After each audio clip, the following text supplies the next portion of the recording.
లోక్సభ ప్రతిపక్ష నాయకుడు రాహుల్ గాంధీ కేరళ పర్యటనలో ఆసక్తికర సన్నివేశం జరిగింది. ఇడుక్కి జిల్లాలోని మరియన్ కాలేజీ విద్యార్థులతో అత్యంత ప్రాచీన యుద్ధ విద్య అయిన కలరియపట్టు విన్యాసాలను ప్రయత్నించి అందరినీ ఆకట్టుకున్నారు.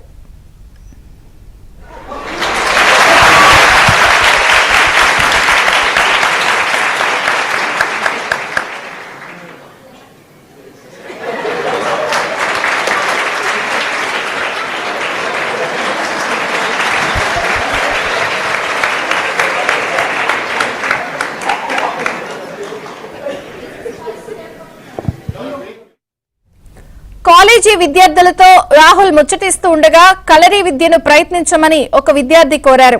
దీనికి రాహుల్ వెంటనే అంగీకరించి విద్యార్థులతో కలిసి కలరీ విద్యను ప్రయత్నించారు. ప్రస్తుతం ఈ వీడియో సోషల్ మీడియాలో వైరల్ గా మారింది. కలరీ పట్టు ప్రపంచంలోనే అత్యంత పురాతనమైన మార్షల్ ఆర్ట్ అని, ఇది అన్ని యుద్ధ విద్యలకు తల్లి లాంటిదని రాహుల్ గాంధీ అన్నారు. కేరళ సంప్రదాయాల్లో అపారమైన బలం, క్రమశిక్షణ ఉంటుందన్నారు.